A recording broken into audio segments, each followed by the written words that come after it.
السلام علیکم۔ وعلیکم السلام ورحمۃ اللہ وبرکاتہ۔ جی بھائی فرمائیے۔ میرا سوال اصل میں یہ ہے کہ آج کل جو یورپ کے جو ان کے علمی ادارے ہیں وہ اسلام پر بھی بڑی ریسرچ کر رہے ہیں۔ جی جی۔ تو اس لحاظ سے میرا جو ان کے کچھ جینون ایسے اسلام پر سوالات ہوتے ہیں کہ جن کو پڑھ کر سن کر عام آدمی جو ہے وہ کنفیوژن کا شکار ہوتا ہے۔ جی ٹھیک ہے۔ ان میں سے ایک جو بڑا اہم سوال ہے وہ یہ ہے کہ انہوں نے یہ سوال اٹھایا ہے کہ جب قیامت کے دن سارے کے سارے انبیاء کے پاس لوگ جائیں گے اور ہر نبی جو ہے وہ کہے گا کہ آپ نبی صلی اللہ علیہ وسلم کے پاس جائیں، اور وہ کہتے ہوئے سب سے آخر میں نبی صلی اللہ علیہ وسلم کے پاس جائیں گے۔ تو ان کا یہ سوال یہ تھا کہ آخر نبی صلی اللہ علیہ وسلم کی ذات ہی کیوں ہے کہ جس کے پاس ساری کی ساری امت جائے گی؟ جس طرح کی وہ خامیاں دوسرے نبی بتائیں گے کہ ہم سے یہ غلطی ہوئی، ایسی جو غلطیاں ہے وہ قرآن مجید میں بھی نبی صلی اللہ علیہ وسلم سے سرزد ہوئی اور اس کا شاہد قرآن بھی ہے۔ تو میں مولانا سے پوچھنا چاہتا ہوں کہ مولانا کہ صرف نبی صلی اللہ علیہ وسلم کی ذات میں ہی ایسی خوبیاں خصوصیات کیا ہے کہ صرف حضور کے پاس ہی کی ساری امت جائے گی؟ حضور کی خصوصیات جو ہے نا، جو آپ نے فرمایا وہ تحقیقاتی ادارے ہیں۔ تحقیقاتی اداروں کو ہم جانتے ہیں میرے بھائی، وہ آج سے نہیں، جب سے یہ مشنری ہندوستان میں آئے اس وقت سے کتابیں لکھ رہے ہیں۔ بائبل سوسائٹی بنائی، انہوں نے کتابیں قرآن پر حضور پر لکھی، وہ سب میری پڑھی ہوئی۔ میں چرچوں میں جاتا رہا، میں ان لوگوں میں سے نہیں جو نفرت کرتے ہیں، سیکھنا نہیں، سب پڑھا۔ سارا دھوکہ ہے، فریب ہے۔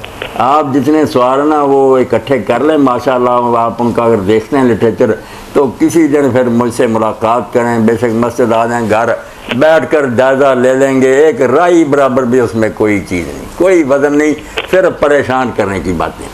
اب بات یہ ہے کہ اللہ کے رسول علیہ السلام کے بارے میں واقعی قرآن بتاتا ہے کہ آپ سے بھی کچھ چیزیں ایسی ہوئی ہیں جس پر اللہ تعالیٰ نے ٹوکا کہ آپ نے ایسا کیوں کیا، اس میں تو کوئی شک نہیں۔ اور دوسرے انبیاء علیہ السلام کو بھی ٹوکا۔ اب وہ کہیں گے میں نے درخت کا پھل کھا لیا، میں نے نوح علیہ السلام کہیں گے دعا کرتی، اللہ نے اس پر ڈانٹا، ابراہیم علیہ السلام کہیں گے، تو اللہ کے رسول کو بھی یہی کہنا چاہیے تھا۔ مگر مسئلہ یہ ہے کہ قرآن میں اور حدیث پاک میں آپ غور فرمائیں، یہ ان مشنریوں تک بھی پہنچائیں کہ کسی پیغمبر کو اس کی اطلاع نہیں دی گئی کہ تمہاری یہ غلطی اللہ نے معاف کر دی۔ یہ اللہ نے کر دی اپنی جگہ، اعلان نہیں ان کے سامنے کیا، نہ بتایا، وہ کانپ رہے ہیں اب بھی، وہ جلال کا دن ہے، روب کا۔ اللہ کے رسول علیہ السلام کو دنیا میں اطلاع دے دی گئی کہ آپ کی اگلی پچھلی لغزیں کو ہیں معاف کر دی۔ اس لیے آپ جرت کریں گے کہ جیسے کوئی شخص کہتا جان کی امان پاؤں تر اس کو بادشاہ سے کہتا، اس کو کہہ دیا جاتا آپ کو جان کی امان، وہ تو جرت کرتا، دوسرے سارے بڑے بڑے وزیر عمرا ہوتے کانپتے رہتے۔ اب دوسرے انبیاء کے بارے میں قرآن، یہ نقطہ میں بتا رہا ہوں، ورنہ ہو سکتا ہے یہ مولوی حضرات پریشان ہی ہوئے، ان کے بارے میں ذکر نہیں، اللہ نے بخش دیا ہے، ان کو اطلاع دینے کا کہیں ذکر نہیں کہ ان کو میں نے اطلاع دے دی کہ تمہاری یہ لغزش جو ہے یہ معاف کر دی۔ رسول اللہ کو اللہ تعالیٰ نے اطلاع دی باقاعدہ کہ آپ کی لغزشیں معاف کر دی۔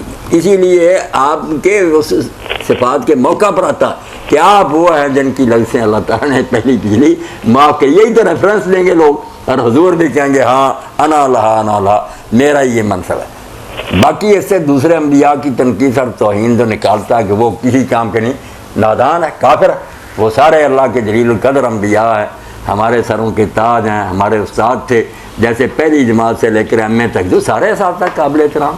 وقت ایسا تھا کہ اس وقت اتنی باتیں سکھانی، ورنہ ان میں کوئی کمی نہیں تھی، وہ ہر لحاظ سے کامل مکمل پیغمبر تھے۔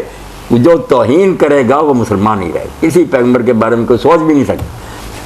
جی السلام علیکم۔ وعلیکم السلام۔ جی بھائی مولانا میرا آپ سے ایک سوال ہے کہ جب ہم درود شریف میں پڑھتے ہیں کہ والا آل ابراہیم انک حمید مجید،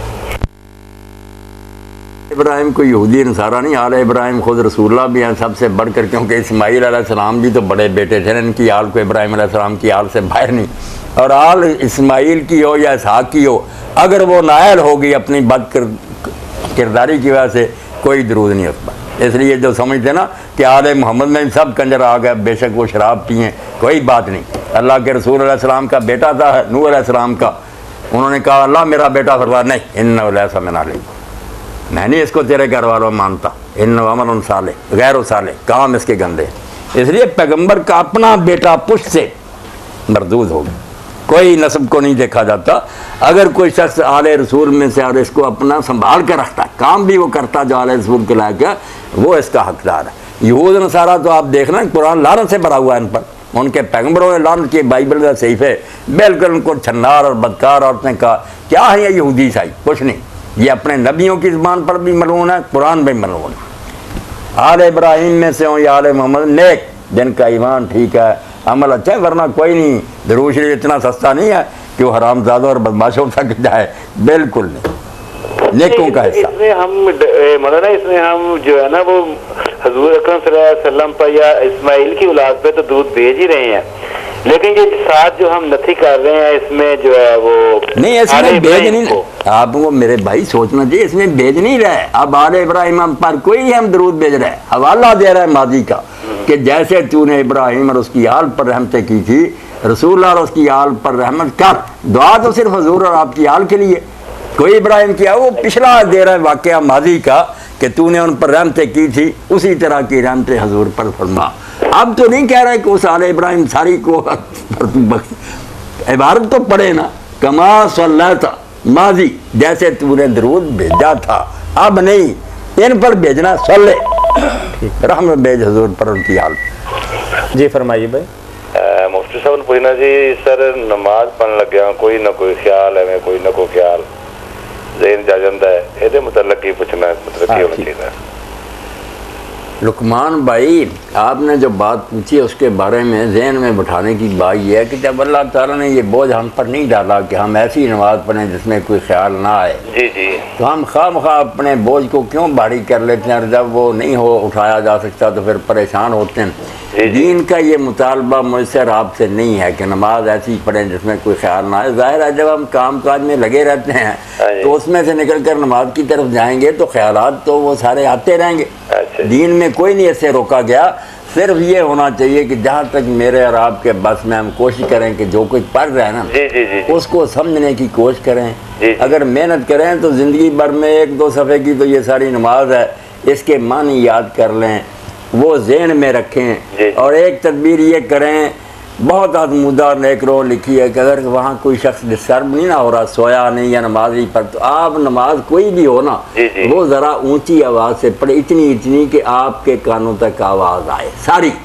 آپ پھر دیکھیں گے نہ وسوسہ آئے گا, بالکل نماز جو ہے اس کی طرف توجہ رہے, کیونکہ کان ایک وقت میں ایک طرف ہی توجہ کر سکتے نا. یہ بالکل طے شدہ بات ہے لقمان بھائی, اگر کرنا شروع کر دیں نا تھوڑی آواز سے, اونچے نہیں, بس آپ دیکھیں گے کہ دھیان ادھر رہے گا.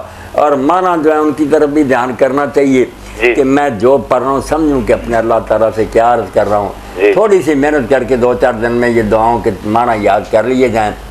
اور ایک بات جو اللہ کے رسول علیہ السلام نے فرمائی بہت عمدہ ہے.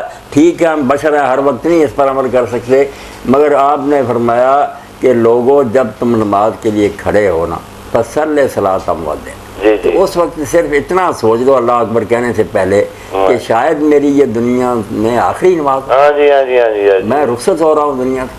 یہ خیال آ جائے گا تو آپ خود سوچیں, اتنا کلمہ ہی کافی ہے کہ خیال کہاں سے آئیں گے, اور بندہ توجہ سے پڑھے گا کہ بعد میں شاید اللہ تعالیٰ نے موقع دینا یہ نماز.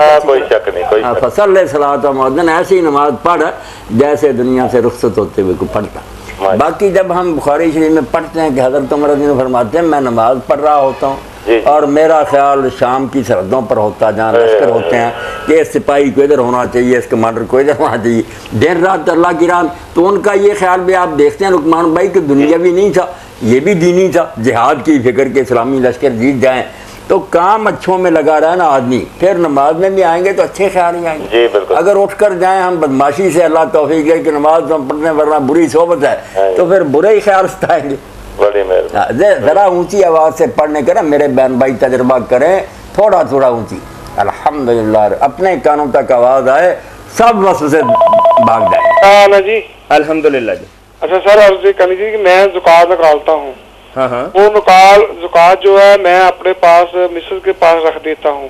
جی وہ زکوٰۃ میری ایک بھابھی ہے, وہ بیوہ ہے, ٹھیک ہے, میرے بھائی فوت ہو گئے, وہ ہر منتھ میں تھوڑے کر کے ان کو دیتا ہوں. 1-2 دفعہ میں نے اس کو ساری دے دی اور اس نے وہ ساری خرچ لی اور بعد میں مقروض ہو گئی. ٹھیک ہے. تو میں نے یہ 2 سال سے یہ کر رہا ہوں کہ گھر میں سنبھال کے رکھ لیتا ہوں مسز کے پاس,